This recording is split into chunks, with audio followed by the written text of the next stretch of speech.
Bienvenidas y bienvenidos a Los Otros Datos, una producción de Producciones Veraz dirigida por Víctor Vera en alianza con Click Noticias, que dirige Nesli Silva. Bienvenida, Nesli Silva. Gracias, buenas tardes a todos, un gusto estar con ustedes.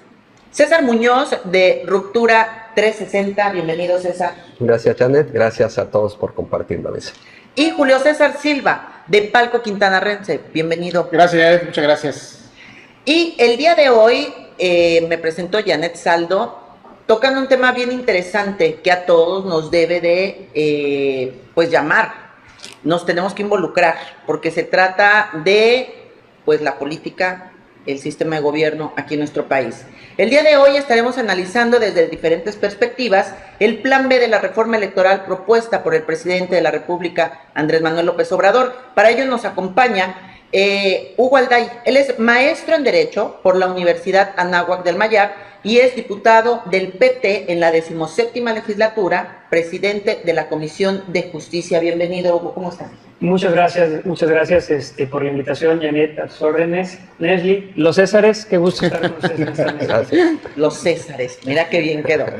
Bueno, si pues, existen los Óscares, pueden existir los Césares. Por supuesto, ya los creó. Claro. Hoy están creados. Bueno, antes de arrancarnos, te quiero recordar, por favor, darle me gusta a esta página. Puedes seguirnos en veraz.mx, en internet, en veraz.mx, en Facebook. Comenta, comparte, replica y contribuye a que esta información periodística que se hace con un gran compromiso para que tengas diferentes perspectivas para una toma de decisión, llegue a más personas.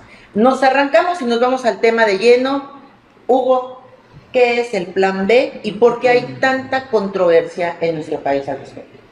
Bueno, el Plan B nace como un proyecto de reforma constitucional emanado desde la Presidencia de la República, a través del cual se busca modificar distintos temas, no solamente en lo formal o en lo estructural del Instituto Nacional Electoral, para adelgazar ciertos costos que tenía. Recordemos que en las juntas distritales muchas veces existe personal al que se le paga, por ejemplo, rentas que se tienen que pagar, y esto en ocasiones, cuando no hay procesos electorales, pues generaba costos.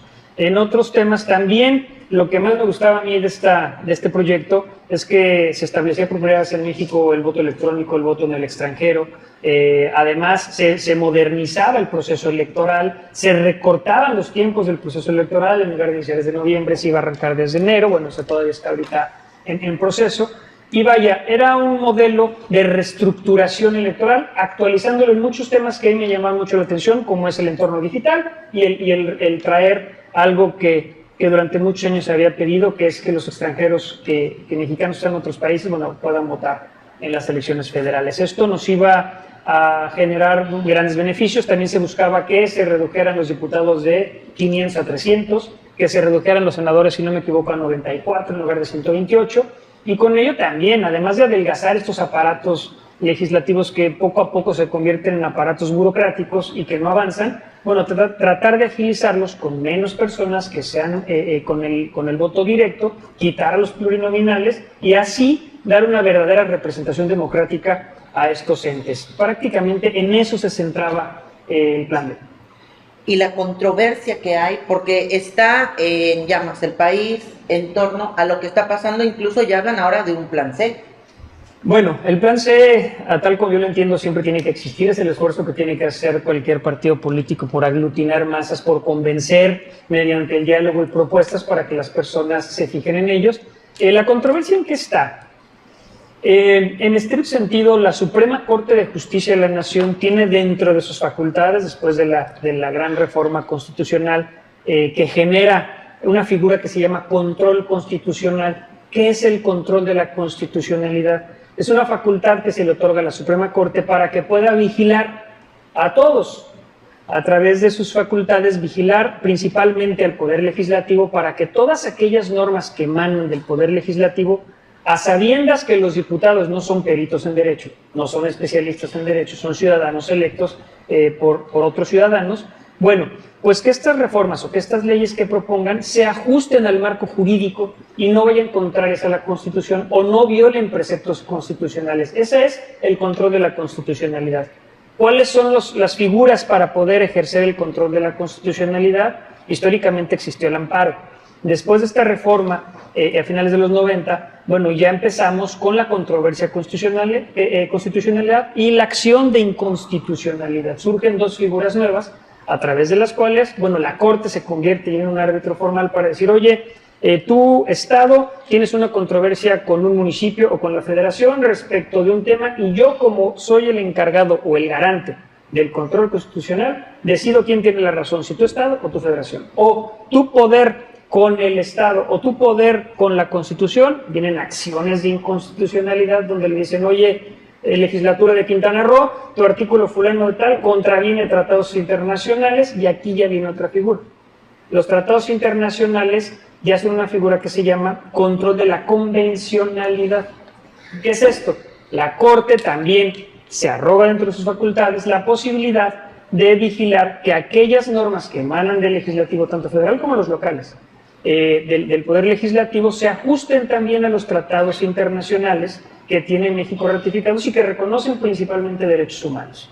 Entonces, si Quintana Roo emite una norma como esta que pone un tope para que se pudieran pagar algunos temas en donde el Estado había sido culpable a los particulares y te fijaba un tope por daño moral, la Corte determinó y dijo, oye maestro, tú no puedes determinar cuánto sí, cuánto no, porque vas en contra de los tratados internacionales que dicen que cuando el Estado cometa una grave afectación en particular y existe un daño moral, bueno, se va a ajustar al hecho que causó este daño, ¿no? No vas a decir mi tope es de 100,000 pesos. Le tumbaron ese artículo a Quintana Roo. Exactamente esto mismo pasó con el Plan B.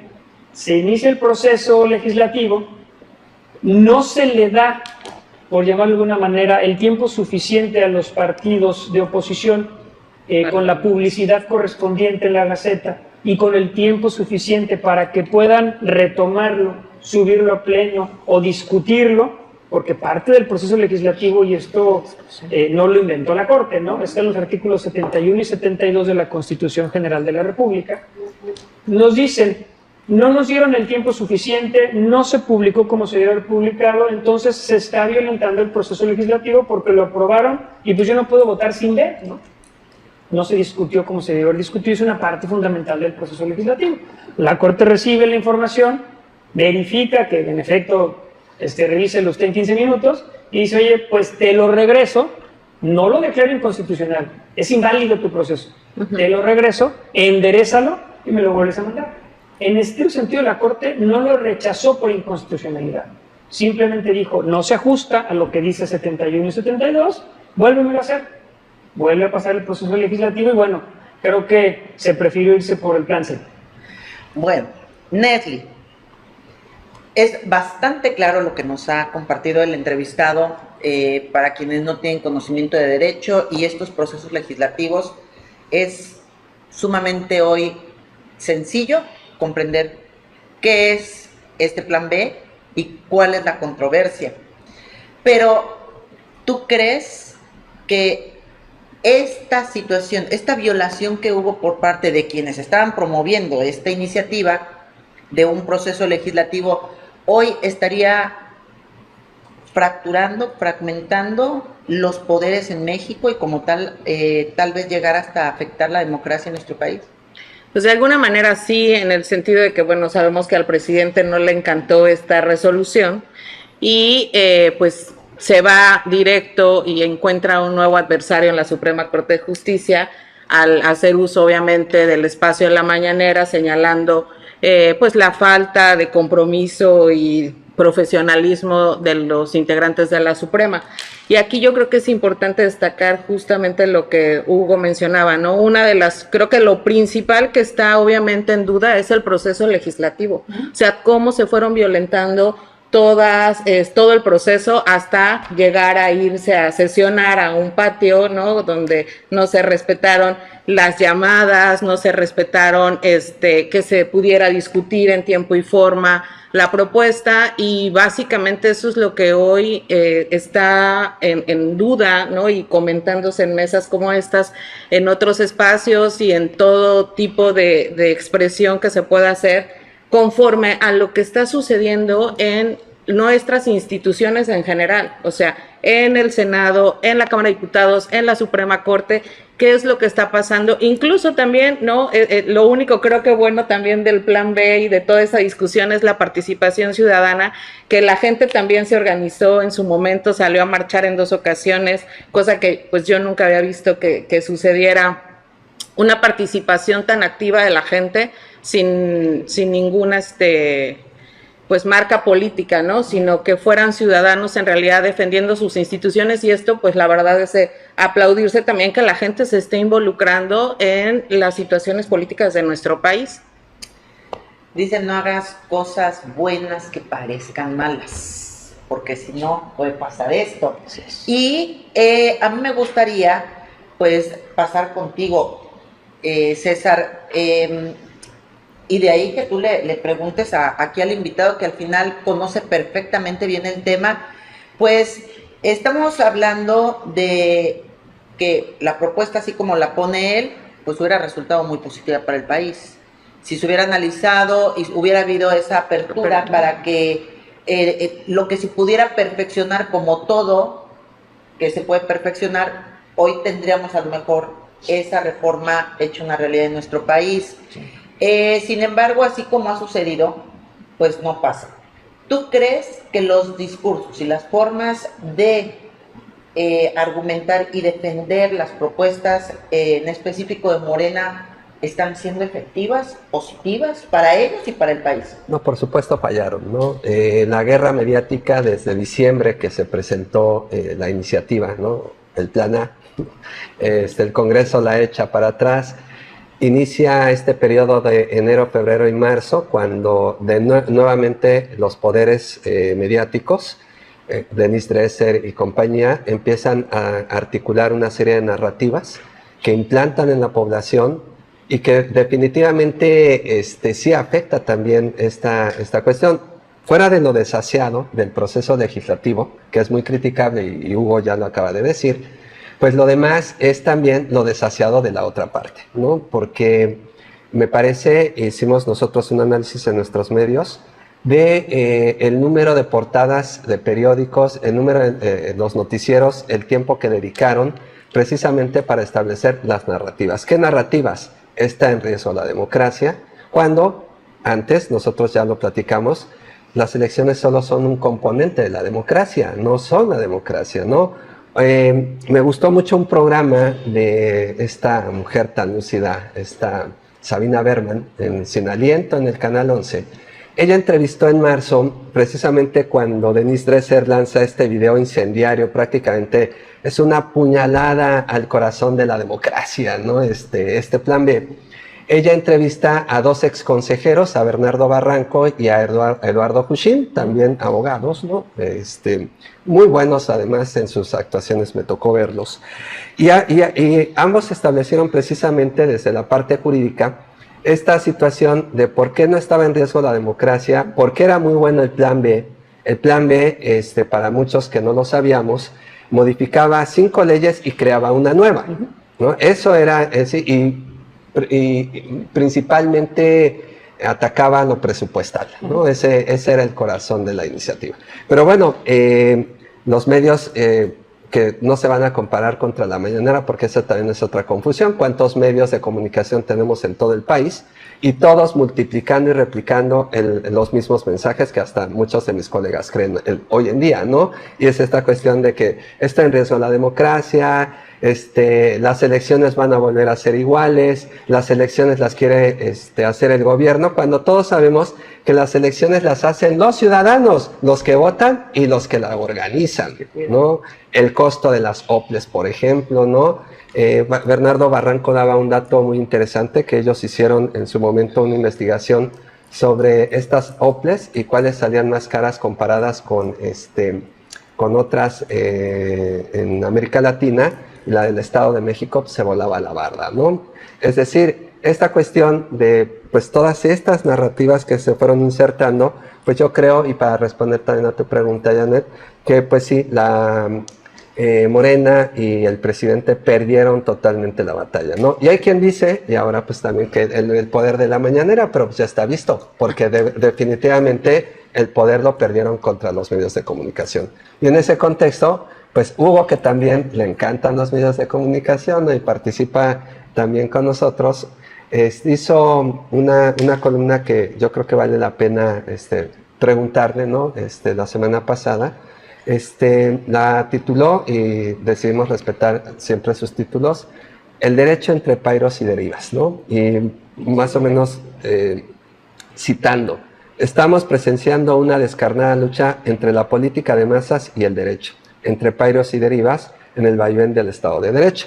Yo dejaría que Hugo pues, nos explique más esto, porque fue una columna muy leída, muy interesante, desde la perspectiva que lo aborda, de algo que él ya citó, y es de estos artículos 71 y 72. Por favor, Hugo. Así es. Bueno, entre peros y derivas, obviamente por una canción de Fernando Delgadillo, que es bastante buena, pero porque así está, ¿no? Desde el plan A, plan B, plan C, traemos el derecho en vaivén y se suben al ring de pronto muchos emisarios que yo lo he criticado mucho, juran la Constitución pero no la leen, ¿no? Entonces, es importante leer la Constitución. Yo le decía, cualquier persona que te diga que es inconstitucional lo que hizo la Suprema Corte, no ha leído la Constitución. Y lo que tenemos que hacer es leerla. ¿Por qué? Porque esa es nuestra base. Si tenemos estados democráticos, los estados democráticos se rigen a través de una Constitución. Los estados democráticos siempre van a respetar su barda perimetral, que es el Estado de Derecho. Y los tres poderes lo tienen que hacer, ¿no? Entonces, aquí creo que en esta batalla de la que hablaba César hace un momento, que se empezó a dar entre van a destruir, el INE no se toca y el INE sí se toca, lo que menos tenía que ver es si se tocaba o no se tocaba, ¿no? Había temas muy interesantes en la panza de esta reforma, pero por querer hacer, desde mi punto de vista, las cosas rápido, de querer dar el albazo, pues se nos fue, ¿no? Se les fue, y se les fue una gran oportunidad de tener una reforma que tal vez en lo particular, en algún momento, la Corte pudo haber tirado 2, 3 artículos, pero se quedaron los demás, ¿no? Ahorita tienen que volver a presentarla, que yo creo que sería lo ideal. Se ha optado por un plan C, pero de todas maneras tenemos que hacer valer estos temas que tanto tiempo hemos estado peleando, como la reducción de diputados y senadores, ¿no? Oye, Hugo, la falta de justamente la capacidad de diálogo. O sea, creo que una de las cosas que se ha perdido, y por lo que hoy estamos con el tema del plan B, ya en plan C y podemos llegar al F, es precisamente porque no hay la capacidad de diálogo entre nuestros legisladores, incluso entre el propio presidente y la Cámara de Diputados, la Cámara de Senadores. La comunicación está totalmente fracturada entre los propios poderes, y eso es justamente lo que podría llevarnos a no evolucionar en nuestra legislación como se requiere y como ustedes han planteado aquí, todos estos beneficios de la reforma electoral que pudiera traernos a todos los mexicanos, y que la falta de diálogo entre nuestros representantes lo pueda estacionar, ¿no? Yo creo que es un tema que ya vivimos todos, es un tema que vivimos hace muchos años cuando el PRI tenía las mayorías calificadas absolutas en las cámaras, que tampoco pelaba a los demás, ¿no? Lo que a mí me parece grave es que se vuelva o se vaya a caer en lo mismo. Cuando este movimiento, que se conforma por varias personas, por varios partidos, por varias ideologías, lo que busca es alejarse de lo que ya pasó, no repetir los escenarios del pasado. Yo creo que urge generar más diálogo, urge generar consenso, y sobre todo urge bajar ideas claras hacia las masas. Sí, pero justamente lo que se ve, Hugo, es una regresión a esa etapa precedillista, ¿no? Esa etapa en la que el PRI justamente tenía el control absoluto de las mayorías y de los estados y del gobierno en general, y que esta falta de diálogo, esta incapacidad de dialogar que plantea Nestlé, es está regresando, es decir, está utilizando justamente la mayoría legítima, vamos a decir que es legítima porque lo es, para tener una regresión. O sea, lo que se planteó, lo que la Cuarta Transformación o el movimiento del presidente planteó, es justamente la transformación y hacer las cosas diferentes. Pero pareciera ser que que es regresar a la etapa presedillista, ¿no? A la etapa hegemónica del PRI. Hace unos días escuchaba al presidente en una de las mañaneras su experiencia enriquecedora, porque así lo planteó, de que una vez estuvo en el Parlamento de Inglaterra atestiguando una comparecencia, esas comparecencias semanales del primer ministro en el Parlamento, y él valoraba mucho este intenso intercambio, diálogo, debate que hay entre el primer ministro y el líder de la oposición. Pero yo creo que peca de justamente eso, es decir, valora lo que ocurre en otros lados, pero en la casa no lo aplica. Y creo que yo no soy de los que dicen que perdió ahora con el tema de estas reformas que no pasaron, porque justamente tiene otra oportunidad para ello, pero no hay la voluntad para eso, porque justamente lo que pretendía era que se aplicaran esas reformas en la siguiente elección, y indudablemente los tiempos no cuadran y no va a ocurrir, entonces lo va a dejar ahí. Pero es que justamente es la falta, nadie cuestiona que no sean necesarios estos cambios. Desde luego que es necesario eliminar los excesos. No puede ser que tengamos un Congreso, una Cámara de Diputados más grande en número de legisladores que la Cámara de Representantes de Estados Unidos. O sea, que un diputado mexicano representa 230,000 a una población de 230,000, y un representante de Estados Unidos 750,000. Ahí hay una, yo creo que eso puede ser un referente. Y creo que para empezar, allí tiene que haber un cambio drástico que debe impulsarse, y también el tema de los gastos excesivos en los organismos electorales, en las famosas OPLES, tener un cambio drástico también en su actuar. O sea, hoy en día en los procesos electorales, cuando hay inconformidades de los candidatos, generalmente no es raro que los consejeros electorales se decanten a una resolución que favorezca a alguien a cambio de una lana. O sea, ocurre. Vamos a ir a un corte, Julio. Espérame, te termino. Pero justamente esos cambios que se requieren, esas reformas de gran calado que se requieren, no se dan contradictoriamente porque hay una incapacidad para dialogar, hay una cerrazón para el diálogo. Yo creo que ahí está la clave. Yo creo que todas las fuerzas están conscientes de estos excesos, pero tampoco no hay una disposición al diálogo. Yo creo que ahí está la clave. Otra vez te robó tu tiempo, ¿te fijaste? Sí, así es. Así no se puede. Es la lideresa, por eso lo he hecho así. Bueno, hablando de democracias, hablando de Plan B, vamos a un reportaje, vamos a regresar y seguir desmenuzando este tema para que lleguemos a mucho más comprensión y seamos el ejemplo de que el diálogo puede llegar a buenos acuerdos. Vamos a un corte, volvemos.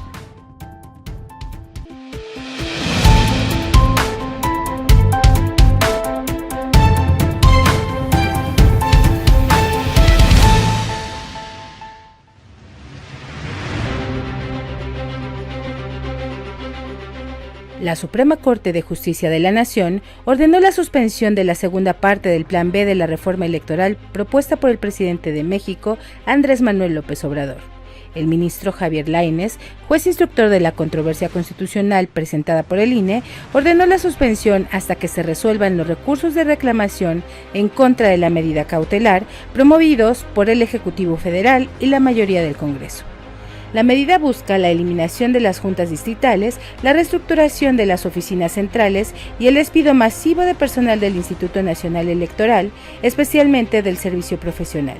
Sin embargo, el futuro de la segunda parte del Plan B va a depender de la decisión de la segunda sala y del Pleno de la Suprema Corte de Justicia de la Nación, quienes deberán pronunciarse sobre su constitucionalidad. La suspensión necesita de 3 de 5 votos en la segunda sala para sostenerse y su invalidación definitiva requiere de una mayoría calificada de 8 de 11 votos en el Pleno de la Suprema Corte de Justicia. Los precedentes, argumentos y votos de cada uno de los ministros apuntan en una misma dirección, lo que hace prever que la suerte del Plan B parece estar sellada. La primera parte del Plan B fue declarada inconstitucional por violaciones graves al procedimiento legislativo, pues la iniciativa que se publicó en la Gaceta Parlamentaria de la Cámara de Diputados fue distinta a la que se sometió a discusión y votación en el Pleno. La Cámara de Diputados omitió remitir la iniciativa a comisiones para su estudio y dictaminación, y en el Senado, las Comisiones Unidas de Gobernación y Estudios Legislativos no pudieron sesionar por falta de quórum. El procedimiento legislativo al que fue sometida la segunda parte del Plan B tuvo los mismos vicios y se suprimió una disposición sin poder alterar los artículos ya aprobados por la Cámara Revisora. Al iniciar la nueva presidencia de la Suprema Corte de Justicia de la Nación, ministros aseguran que trabajan en un clima de intimidación y ataques. Desde la actual presidencia, en la Suprema Corte, van por lo menos 2 asuntos relevantes que ya frenaron. En primer lugar, la Comisión Nacional de Derechos Humanos impugnó un decreto de 2016 que extendió la jurisdicción castrense sobre la población civil. Y en segundo lugar, la Corte resolvió en contra del interés del presidente López Obrador una acción de inconstitucionalidad que evitó el traslado del control de la Guardia Nacional a la Secretaría de la Defensa Nacional. Ante esta situación, López Obrador buscará las mayorías calificadas en el Congreso para reformar la Constitución y modificar la organización y funcionamiento del Poder Judicial de la Federación, incluyendo la Suprema Corte de Justicia de la Nación. Este Plan C surge después de que la Suprema Corte invalidó la primera parte del Plan B, propuesto por el partido Morena y sus aliados, para redefinir el concepto de propaganda gubernamental. El presidente manifestó recientemente su descontento con la Corte, a la que ha calificado como un poder podrido y defensor del conservadurismo. Sin embargo, se especula que el Plan C colocará a AMLO como protagonista de los comicios del 2024, fijando la agenda, los términos del debate. Con información de Click Noticias.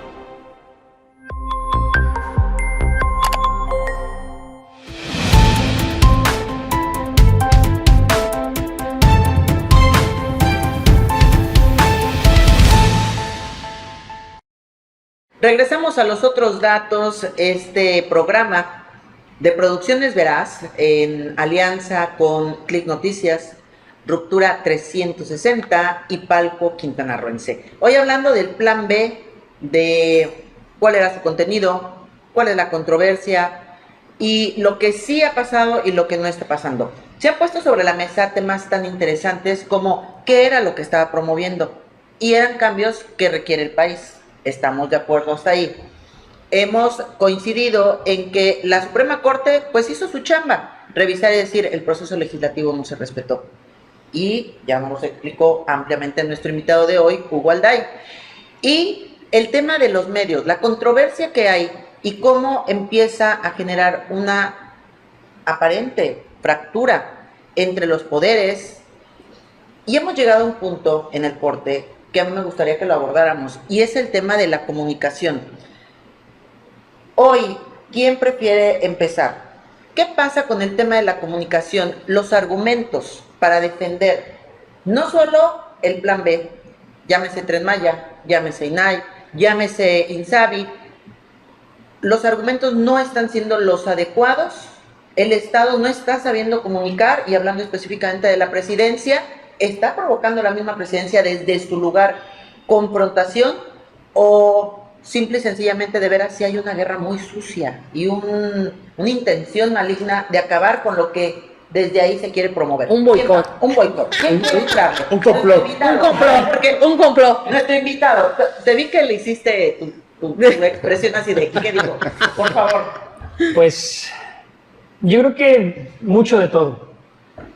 Por un lado, parte del juego político que siempre ha tenido quien hoy preside este país ha sido el de tener este tipo de conflictos, ¿no? Siempre encontrar un enemigo. ¿Por qué? Porque jala adeptos. Y esto es cierto, esto ha sido históricamente. Sí. Por otro lado, obviamente también los grupos conservadores y de priismos y panismos antagónicos, los que no se han pasado todavía para este lado, pues están haciendo su lucha y están golpeando constantemente, ¿no? Medios de comunicación a los que les cortaron en algún momento las prebendas que tenían con el sistema anterior, pues también están haciendo su lucha, pero también la imposibilidad o la falta de capacidad para poder explicar de manera correcta lo que sucede por el oficialismo es evidente, ¿no? Aquí yo creo que nos falta mucho para poder explicar cuáles son las bondades, cuáles son los beneficios, qué es lo que va, por ejemplo, a generar para Quintana Roo el Tren Maya, para aquellas comunidades que ni siquiera luz tenían, ¿no? ¿Cómo va a generarse este posible desarrollo? ¿Cómo va a crecer el campo? ¿Cómo va a venir la inversión no solamente para el turismo, sino para todas estas nuevas formas de desarrollo que se van a generar en la península de Yucatán a partir del Tren Maya? Pues no se ha sabido explotar, ¿no? ¿Cómo se va a generar el turismo a través del tema que hicieron en Tulum, de la reserva del Jaguar, que va a ser impresionante con los senderos, con los palcos de avistamiento, etcétera? Pues tampoco se ha sabido manifestar. ¿Por qué tenían que votar que sí al plan B? Nadie sabía, nada más decían que era el plan B. Y si tú le preguntas a alguien, a ver, ¿qué es lo importante o qué es lo que más te gusta del plan B? No sabían. Entonces, hay situaciones en las que es importante no solamente quedarse con lo que me mandaron tal vez en el chat o me dijeron que iba a decir, sino investigar. Claro. Y ese ya es trabajo de cada sujeto que hoy por hoy representa la Cuarta Transformación, como en este caso yo con el Partido del Trabajo, que representamos a la Cuarta Transformación y que tenemos que hacer la tarea para escribir y decir, no, sí es interesante por esto, o sabes que no, aquí sí no te doy la razón, porque la Corte cumplió con su deber, ¿no? Pero no podemos ser ciegos tampoco a una realidad jurídica cuando tenemos temas en los que, por un lado, hay conflicto litigioso entre medios y oficiales y no oficiales, y por el otro lado tenemos una total falta de capacidad comunicativa, y por otro lado tenemos enfrentar a la sociedad en litigio, ¿no? Creo que son muchas aristas, entonces sí es mucho de todo. Sí, pero esto que plantea César de todo este entramado que está en contra de las propuestas del presidente o de la 4T, pues son contextos que han vivido siempre los poderes, los presidentes, o sea, sin importar el bando, su ideología, siempre ha habido posiciones contrarias, ¿no? Y siempre o sea, este gobierno fue opositor y también tuvo sus propias herramientas para combatir al gobierno. Y son las mismas herramientas que están utilizando ahora.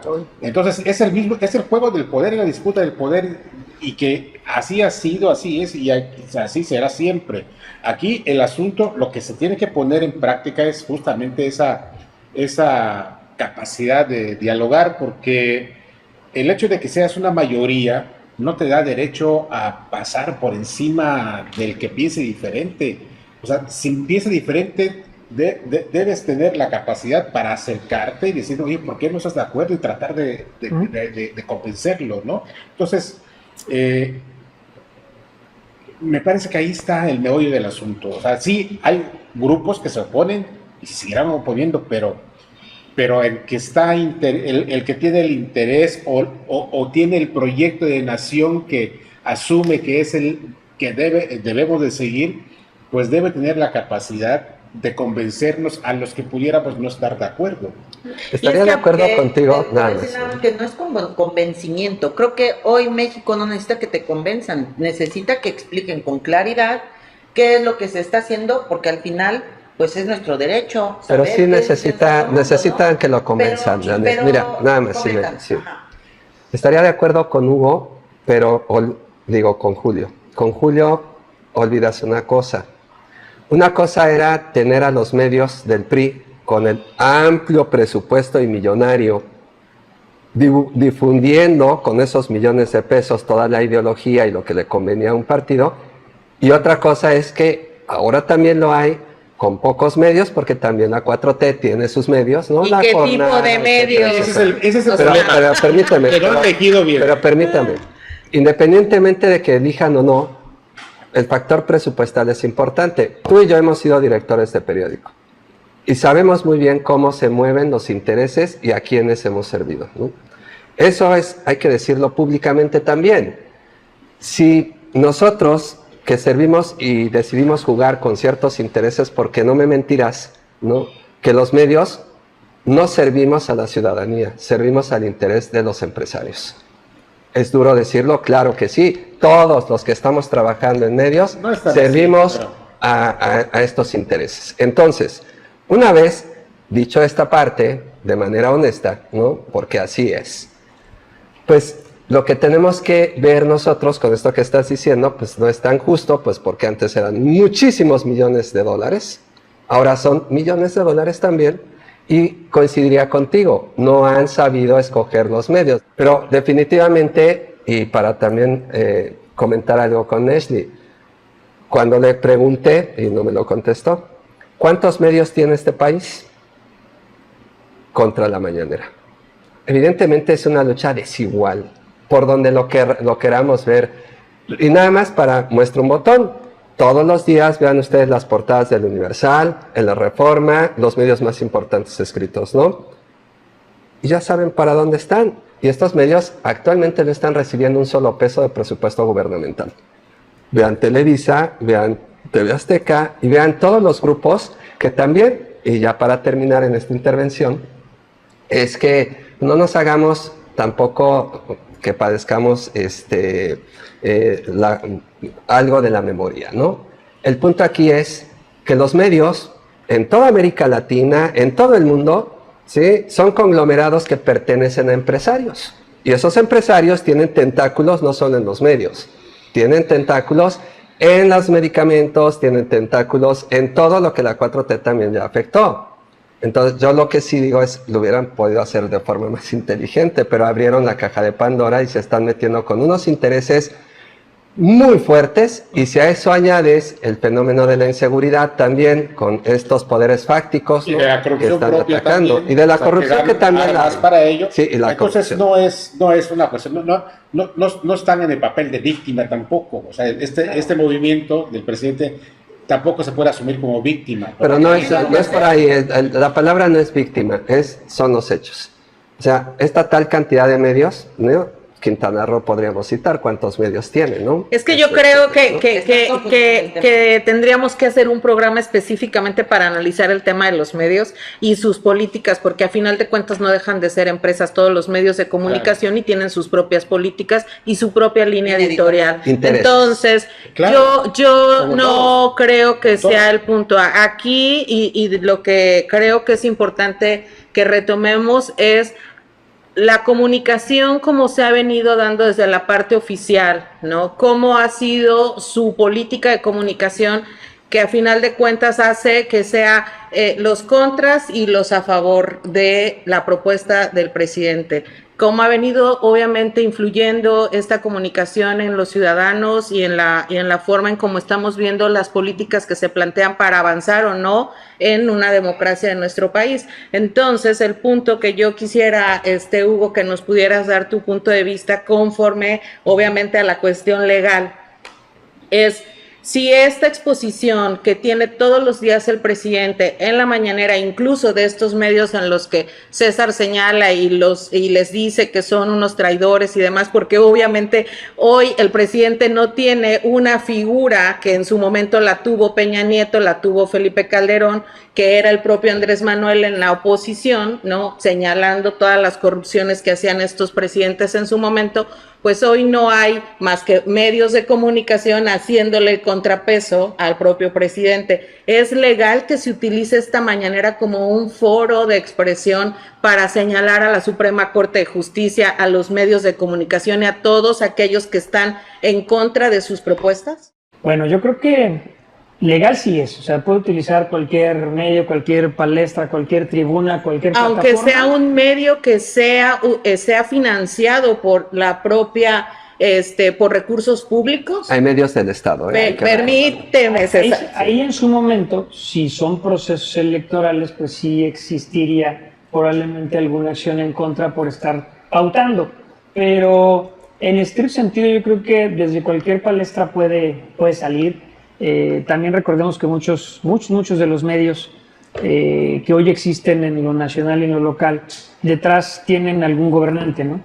Algún gobernante que con recursos públicos generó el medio, compró su empresario y está trabajando, ¿no? Así muchos funcionan.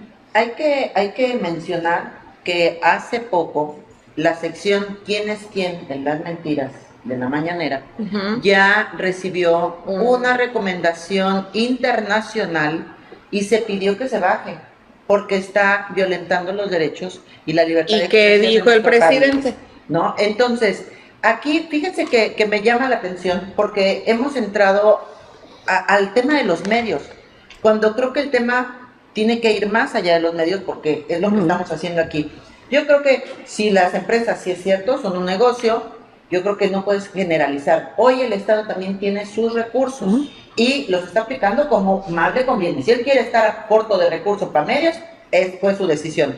Pero a mí sí me gustaría que fuéramos al tema jurídico y lo que está pasando más allá de, porque hoy tenemos escenarios enfrente como un plan C, como una modificación a la Suprema Corte en la que están planteando que los ministros sean elegidos y votados.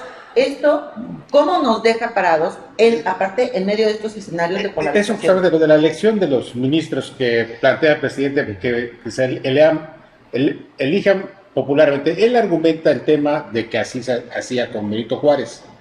Pero checando yo más o menos esa parte, tanto la Constitución de la época como la ley electoral de la época, se elegían más o menos como actualmente, es de manera indirecta, es más, las elecciones eran organizadas por los ayuntamientos, por los municipios, que más o menos como un híbrido con el de Estados Unidos, elegían electores y luego los electores hacían las designaciones, incluso el del presidente de la República. Es correcto. Entonces no era una elección directa. No, incluso con ese sistema se hizo la primera elección de México, que fue en 1828. Sí. Que además el primer fraude electoral, gana Gómez Pedraza y se la dan a Vicente Guerrero. Pero así fue la primera elección, así empezamos mal, ¿no? Ahí está la raíz de todo. Es el pecado original. El pecado original. El pecado de Yuki.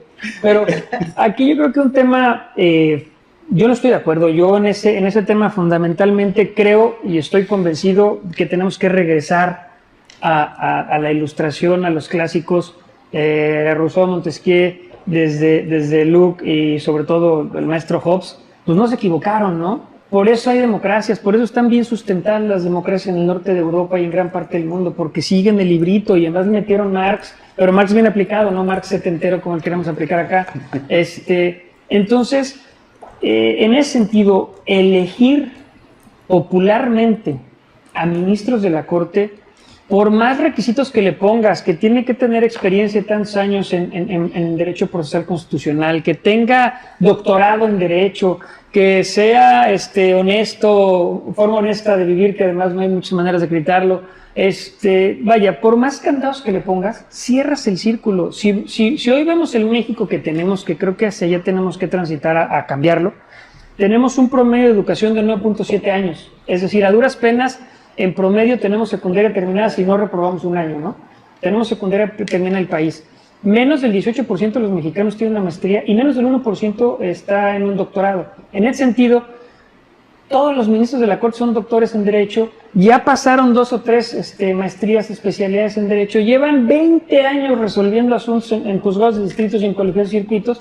¿Dónde vas a encontrar mexicanos que tengan esa capacidad y esa experiencia, ese conocimiento de los criterios y de la historia del derecho constitucional y de tratados internacionales para votar por ellos, más que entre ellos mismos? O sea, es que no hay más. Oye, que bajo esos mismos, ahora sí que ese tipo de requisitos deberíamos de poner en la reforma, pero para los diputados, ¿no? Porque también tenemos una calidad de diputados federales, principalmente, que de verdad es de vergüenza. Sí, locales también, pero a lo que yo me refiero es que imagínense que las decisiones más importantes de este país la toman 500 personas y de esas yo les puedo asegurar que ni el 10% tiene una carrera terminada. No es decir las decisiones, los que hacen las leyes. Por eso, las decisiones en cuanto a reformas, en cuanto al presupuesto, ¿quiénes definen el presupuesto de este país? Otra vez a la ilustración. ¿Por qué se genera la división de poderes? ¿Por qué hay un legislativo, un judicial y un ejecutivo? ¿Por qué tienen funciones formales y materiales? Por ejemplo, el legislativo formalmente tiene que hacer las leyes, materialmente se convierte en juez en un juicio político. El Poder Judicial formalmente se va a dedicar a resolver asuntos jurisdiccionales y materialmente también se convierte en legislador. ¿Por qué? Porque la enmienda a la plana emite jurisprudencia y esto se convierte obviamente en fuente de ley, ¿no? Entonces, Por eso existe esta división.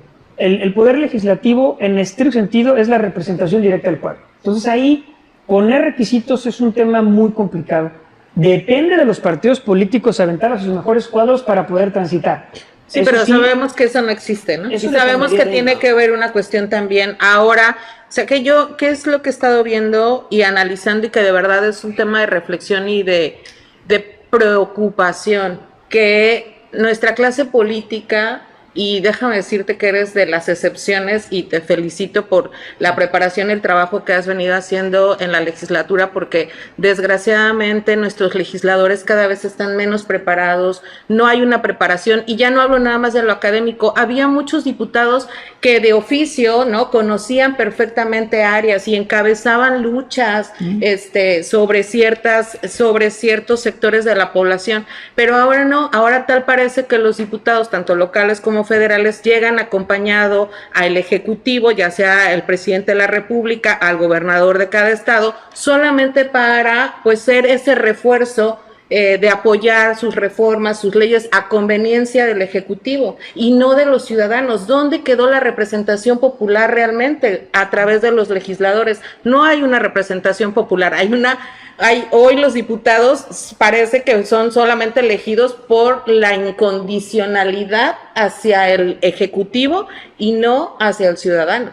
¿Se rompió el contrapeso político en México? ¿Está desbalanceado en este momento? yo considero que en México nunca ha existido un verdadero contrapeso legislativo. El legislativo siempre ha acompañado al ejecutivo desde que yo me acuerdo. Sí.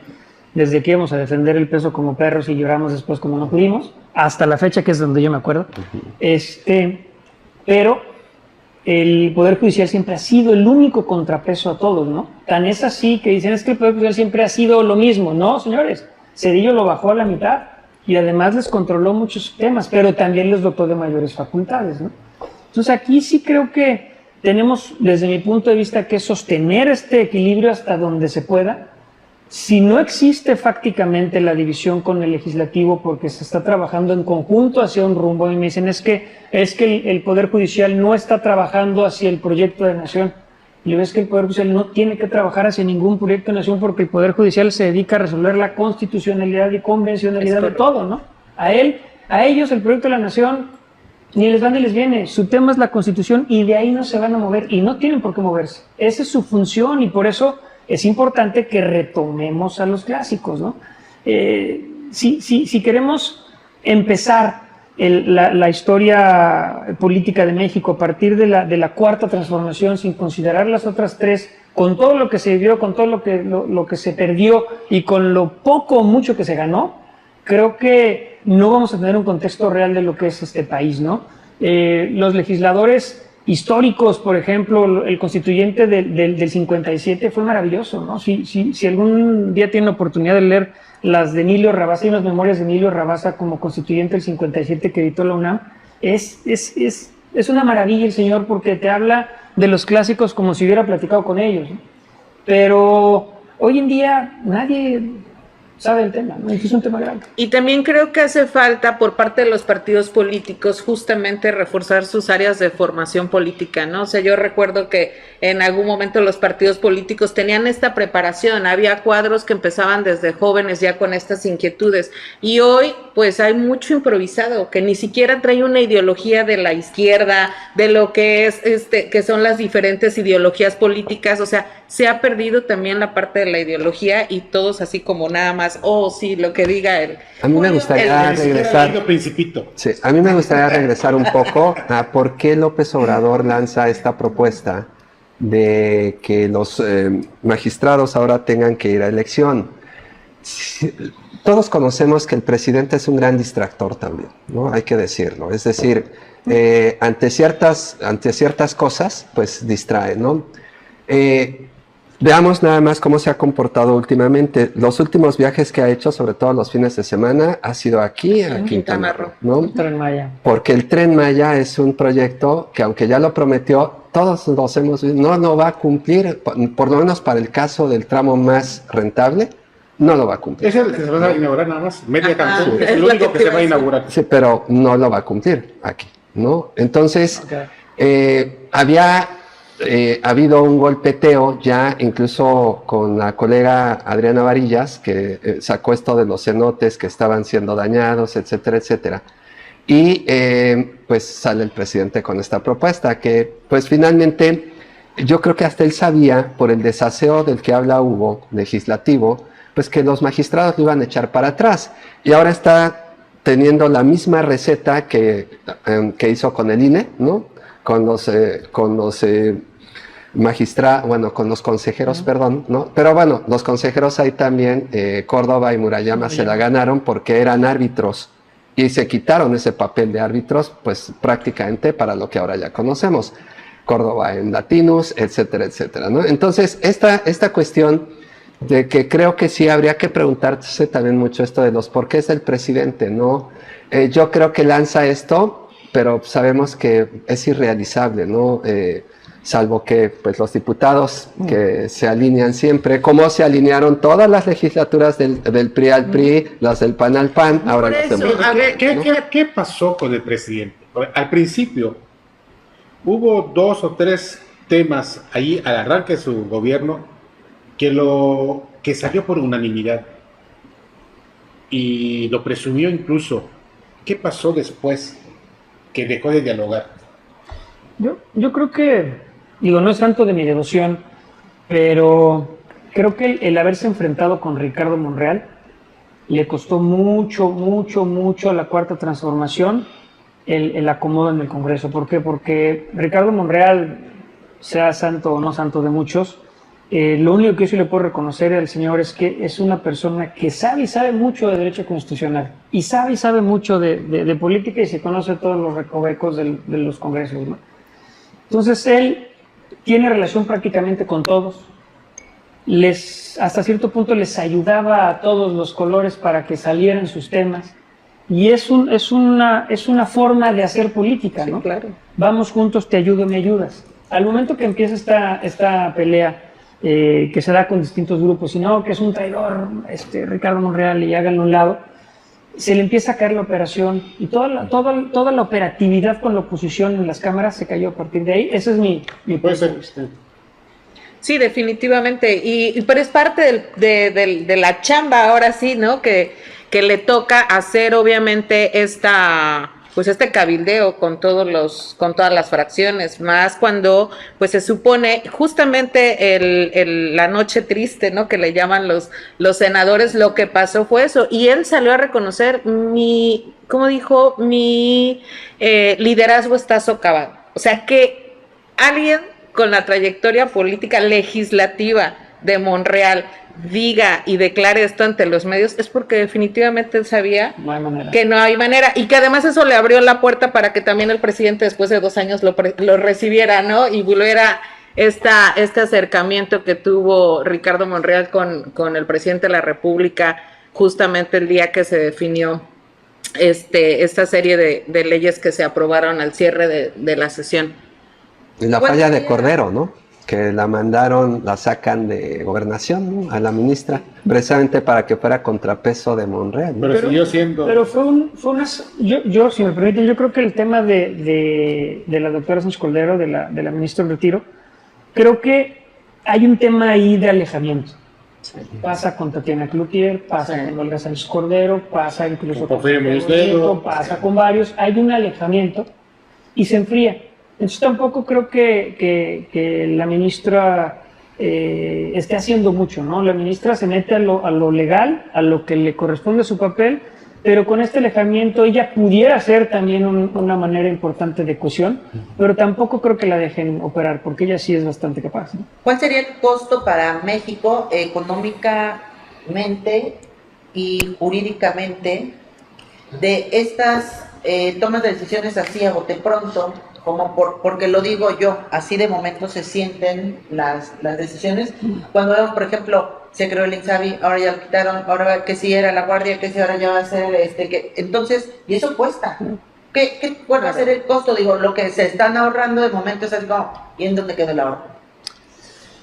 Pues de momento yo creo que costo político no tiene. Vemos las encuestas que está muy arriba, costo político no ha tenido. Entiendo que se debe también a una gran falta o un gran desconocimiento de la materia, por eso no ha tenido costo político. Costo económico, por lo menos en el plan B, hoy pues sí nos va a costar en caso de que no se presente nuevamente solventando los errores que sostiene la Corte. ¿Por qué? Porque se va a tener que pagar todo lo que ya pensábamos que no se iba a pagar. Bueno, ahora sí, ¿no? Va a continuar igual.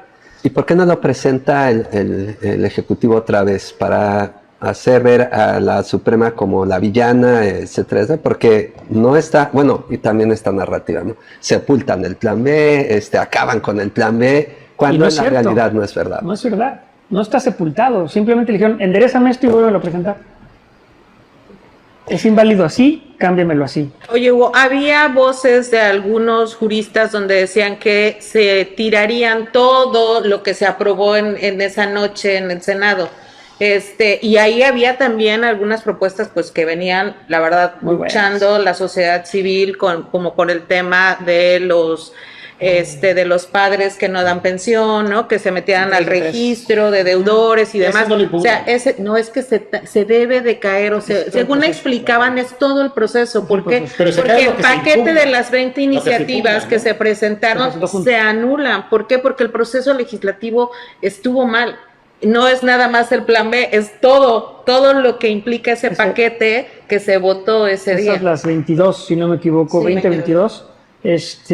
Sí, caray, ahí volvemos a lo mismo, es un tema de forma, no de fondo. De fondo hay muchas iniciativas, muchas reformas válidas y que, caray, nosotros ya hasta aquí en Quintana Roo... Es lo que te iba a decir, ustedes acaban de aprobar. Que es importantísimo el 3 de 3, ¿no? Pero volvemos a lo mismo.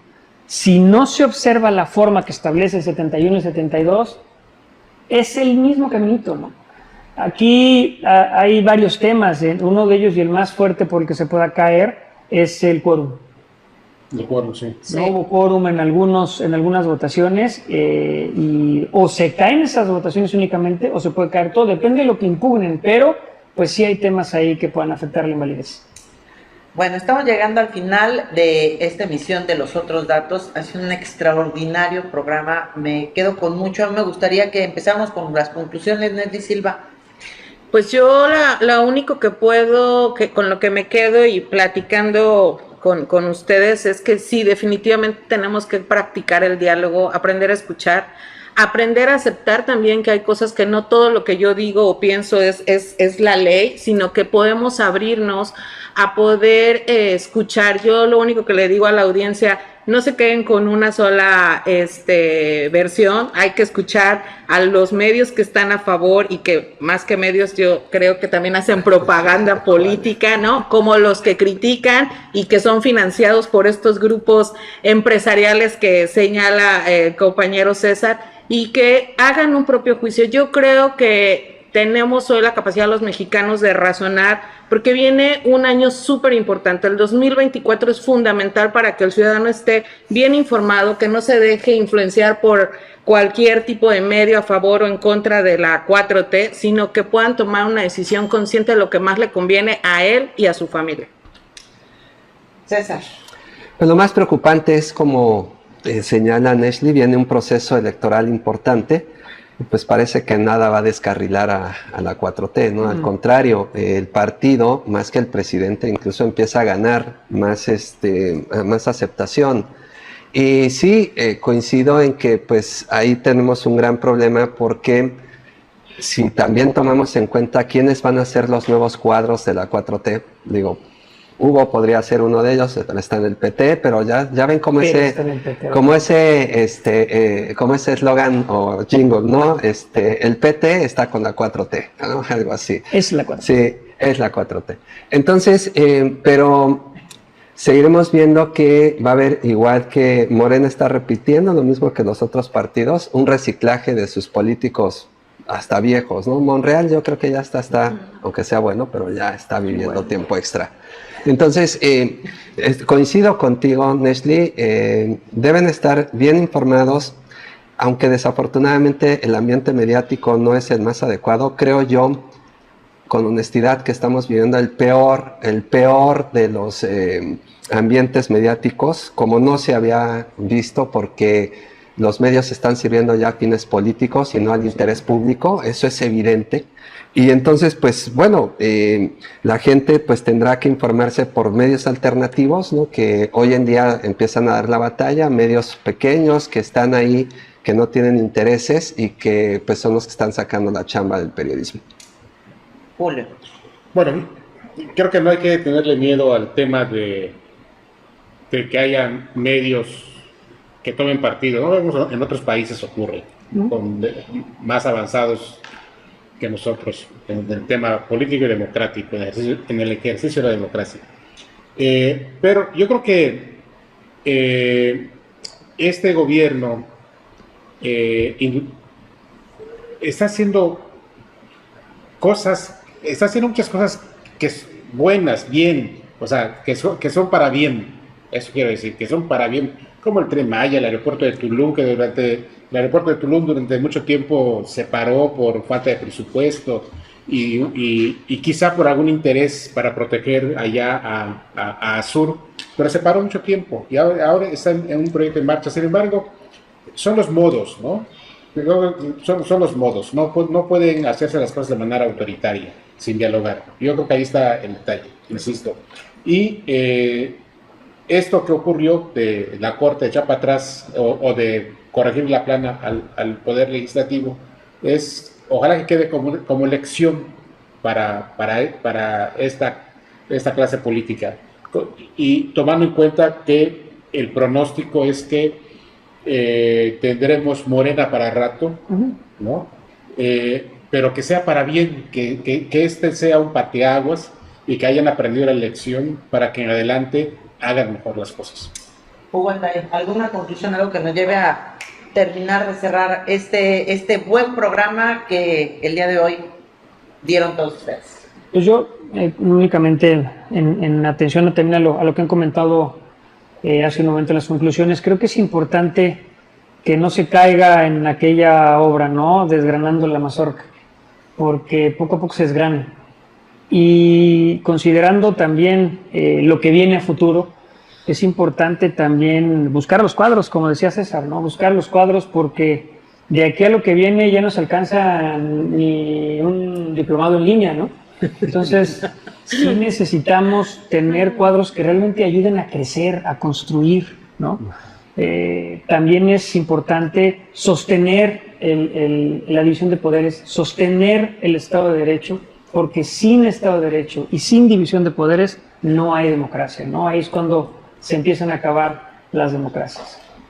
Y bueno, pues al final, tú ciudadano, tú habitante de México, habitante de Quintana Roo, también tienes un compromiso, también tienes una chamba, informarte, saber, opinar, comparte este programa, deja tu opinión y para que el país funcione, lo decía con mucha sabiduría César, la gente no está informada, hay que informarnos. Para que esos medios con tanto peso también estén donde están hoy, pues es porque la gente consume y no se abre a otras opciones. Nadie tiene la verdad, todos la vamos construyendo desde todas estas perspectivas. Yo les quiero agradecer mucho a todos ustedes esta tarde tan rica, platicando y adentrándonos en política con muchas perspectivas y con muy buena información. Son Los Otros Datos, una producción de Producciones Veraz, dirigida por Víctor Vera, en alianza con Click Noticias, con Ruptura 360 y con Palco Quintanarroense. Y bueno, agradecer por supuesto a quienes están detrás de cámaras, haciendo posible esta producción. Gracias a Ramiro Laguna, Antonio Sabido e Isela Serrano por su apoyo. Nos vemos el próximo miércoles.